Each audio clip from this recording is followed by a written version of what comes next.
भाग देखिए हरा कलर का जो ये भाग है बड़ी सुंदर सी लग रही है, इसको कहा जाता है पुष्पासन। क्या बोलते हैं इसको? पुष्पासन। यानी इसकी परिभाषा यदि बोले तो वृंत के ऊपर, ये वृंत है ना जी, वृंत के ऊपर फूला हुआ, देखिए फूलल है कि नहीं जी, फुलौना जैसे फूलल है ना ये, वृंत के ऊपर फूला हुआ और चपटा, चपटा भाग इस टाइप का, देखिए ये चपटा है, फूला भी है और चपटा भी है, यही भाग कहलाएगा पुष्पासन। अब देखिए होता है क्या, इसका रहना अति आवश्यक है, कारण ये पुष्प के पत्र को, जितना भी पुष्प पत्र मतलब जिसको क्या कहते हैं फूल का पत्ता, ये पुष्प के पत्र को एडजस्ट करके एक जगह रखता है। ये एक तरह से सेंटर हो गया पूरे पुष्प का। यहाँ पे पूरे पुष्प में जो है बाबू, पूरे पुष्प में एक पुष्प में 4 पुष्प पत्र होता है। कितना होता है बताओ? पुष्प में कितना पुष्प पत्र होता है? बोलो। 4 पुष्प पत्र होता है। एक का नाम है बाह्य दलपुंज, बोलिए आप लोग। दलपुंज, जायांग, पुमंग। क्या क्या होता है बताओ?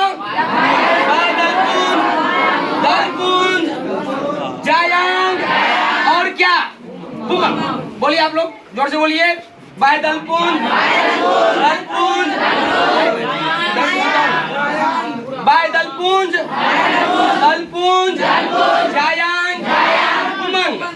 पूछ देगा एग्जाम में आपको कि पुष्प में कितने पत्र होते हैं, कौन कौन होता है बताइए?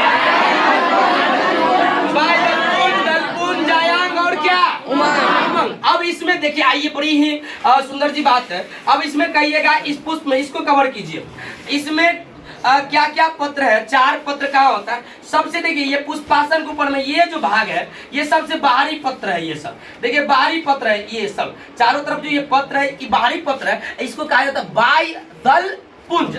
इसके अंदर का जो ये पत्र है यही वाला, ये इसका भी देखिए एक लेयर घुमा हुआ है चारों तरफ, तो ये जो लेयर घुमा हुआ है इसको कहते हैं दलपुंज। क्या बोलेंगे इसको? ये बाबू क्या हो गया इधर बताओ? ये हो गया बाह्य दलपुंज, सबसे बाहरी वाला भाग जो है यही वाला भाग, जिसको हम देखिए तोड़ लिए। ये कौन सा हो गया बोलिए? बाह्य दलपुंज।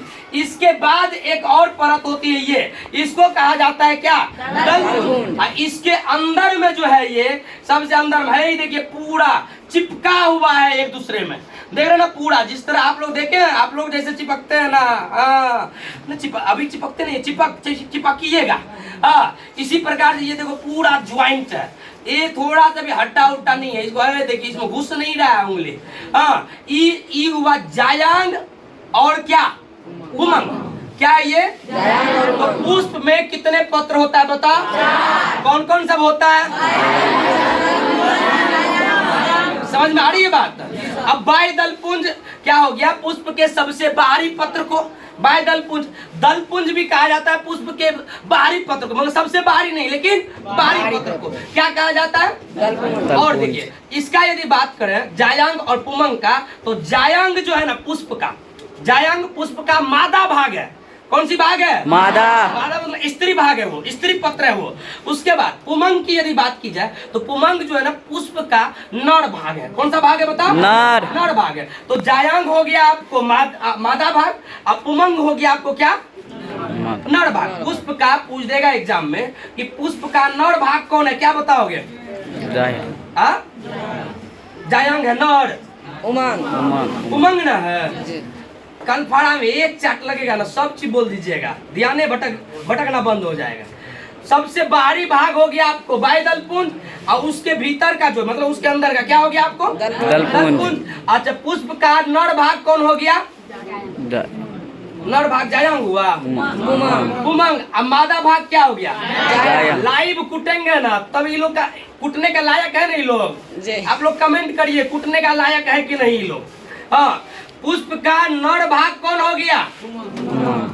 उमंग। अब मादा भाग क्या हो गया? जायांग। अब आइए इसमें बाह्य दलपुंज, दलपुंज के बारे में विशेष रूप से चर्चा करते हैं। अब बाह्य दलपुंज क्या होता है, दलपुंज क्या होता है? बाह्य दलपुंज और दलपुंज को जब मिलाते हैं तो तब जो है ना सहायक अंग का निर्माण होता है। पुष्प का सहायक अंग 2 पत्र को मिल के बनाने से होता है, बाह्य दलपुंज और क्या? दलपुंज। तो पूछ देगा आपको कि पुष्प का सहायक अंग किसे कहा जाता है। पुष्प का सहायक अंग किसे कहा जाता है? तो आप कहिएगा बाह्य दलपुंज और किसको? दलपुंज को। और उसके बाद यदि पूछ देगा कि पुष्प का आवश्यक अंग किसे कहा जाता है, तब आप कहिएगा पुमंग को और किसको? जायंग को। मतलब देखिए बाह्य दलपुंज, दलपुंज हुआ सहायक अंग, और पुमंग और जायंग ये दोनों हो गया क्या? आवश्यक अंग। तो दिमाग में रहेगा ना कि सहायक अंग किसको कहा जाता है, बताइए। टन नहीं है, आवाज नहीं है, नहीं है। सहायक अंग किसको कहेंगे? किसको किसको? बाह्य दलपुंज और किसको? अच्छा, उसके आवश्यक अंग किसको कहेंगे? जायंग और देखिए सहायक अंग का काम है क्या करना? आवश्यक अंग की रक्षा करना। फूल जो एट्रैक्टिव लगता है, यही पुष्प या यही पुष्प, ये फूल जो सुंदर लगता है ना, है इस पुष्प के वजह से। ये जो बाह्य दलपुंज है ये, इसके वजह से पूरा फूल की सुंदरता बढ़ जाती है। यदि इसको उखाड़ दिया जाए, देखिए उखाड़ दिया जाए, नोच दिया जाए, तो क्या होगा जानते हैं? पुष्प की सुंदरता आप देख लीजिए खराब हो गई। पहले देखिए यदि इसमें से इसमें नहीं उखाड़ा हुआ है तो ये स्मार्ट दिख रहा, आकर्षक दिख रहा, ये आकर्षक नहीं दिख रहा है। यानी यदि पुष्प आकर्षक दिखता है, एट्रैक्टिव दिखता है, यदि आप देखते हैं गुलाब सब के फूल को आप तोड़ के काहे प्रपोज डे में देते हैं या रोज डे में, जो भी डे में देते हैं आप देखते हो, क्यों? क्योंकि एट्रैक्टिव लगता है वो ज्यादा। तो अब ये होता है क्या, देखिए जब बाह्य दलपुंज को नोच दिया गया तो इस फूल की सुंदरता गायब हो गई, और जब इसी में बाह्य दलपुंज है तो इसमें देखिए सुंदरता कितनी अभी भी कायम है। कहने का मतलब क्या? सहायक अंग पुष्प की क्या करता है? सहायक अंग पुष्प के आवश्यक अंग की रक्षा भी करता है और उसकी सुंदरता को भी बढ़ाता है। इतना ही नहीं, अब उसके बाद यदि आपको जानना है तो पुमंग के बारे में जानिए। पुमंग देखिए क्या होता है। पुमंग जो है ना, पुष्प का नर भाग है, और पुमंग में पुंकेसर भाग पाया जाता है। पुमंग में क्या पाया जाता है बोलिए? पुंकेसर। पूछ देगा आपको कि पुंकेसर किसमें पाया जाता है? पू से पुमंग, अब पू से क्या? पुंकेसर। याद रखिएगा, ये पुमंग में क्या पाया जाएगा आपको? पुंकेसर। और जानते हैं यदि आपके मन में आता होगा पुंकेसर क्या होती है, तो ये जो है ना पुष्प में पुमंग जो होता है उसमें लंबी, मतलब बहुत सारा लंबी जो है ना अनेक रचनाएं पाई जाती है, लंबी लंबी अनेक रचनाएं पाई जाती है, जिसको पुंकेसर कहते हैं। आप देखिए इसके अंदर में ये लंबी लंबी रचनाएं पाई गई है, ये देखिए है ना, ये देखिए ये हो गया आपको पुंकेसर। ये देखिए ये भी पुंकेसर है, ये देखिए इसमें ढेर सारा पुंकेसर है, अनेक लंबी लंबी और रचनाएं पाई गई है, ये सब पुंकेसर, इसमें बहुत सारी है, ये देख लीजिए ये सब हो गया आपको क्या? पुंकेसर। और देखिए इसमें क्या, आप एक ऑब्जेक्टिव में पूछता है, बिहार बोर्ड की एग्जाम में पूछता है कि पुष्प का वास्तविक नर भाग कौन है, तो आप क्या कहिएगा बोलिए? पुंकेसर। पुष्प का वास्तविक नर भाग कौन है? बोलिए। पूछ देगा एग्जाम में, फिर से पूछ रहे हैं आप लोगों को, पुष्प का नर भाग कौन है?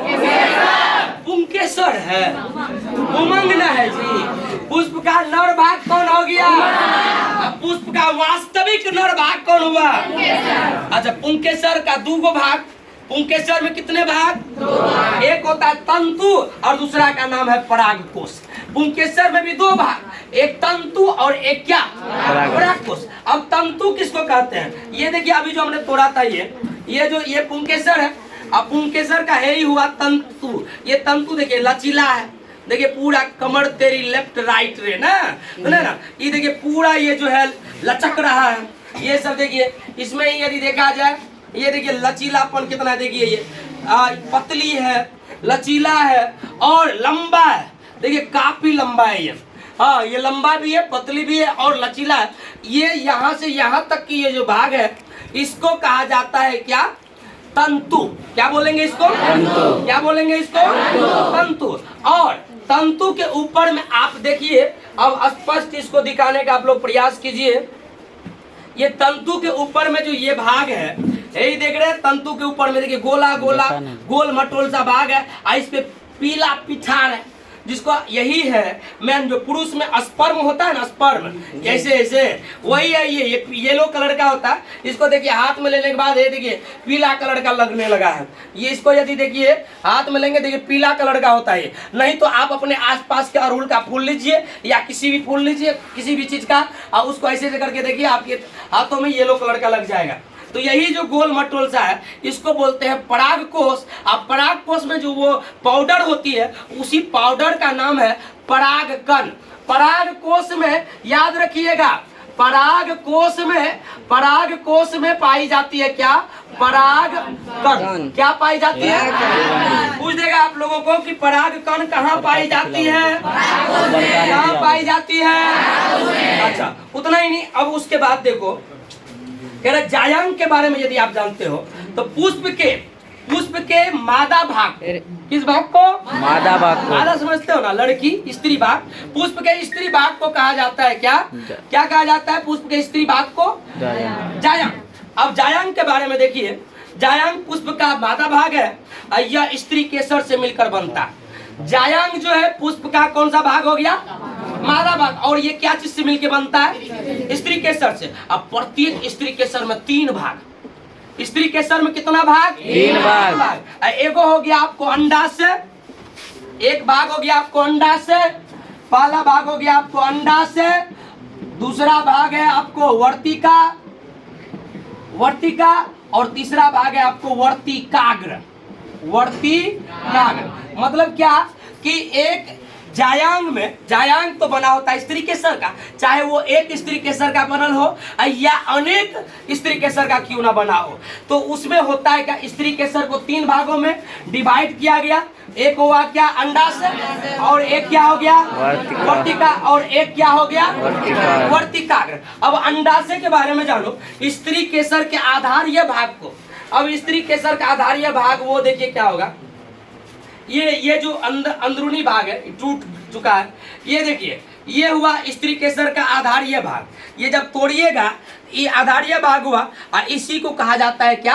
अंडाशय। क्या बोलते हैं इसको? अंडाशय। और ये देखिए ये फूली हुई रचना होती है, देखिए ये फूला हुआ रहता है। उसके बाद वर्तिका के बारे में आप यदि जानते हो तो अंडाशय से एक लंबी एवं पतली वृंत के समान नलिका निकलती है। बीच में एक रहता है, और वो बीच में सबसे बड़ा होता है, वो लग रहा है टूट चुका है।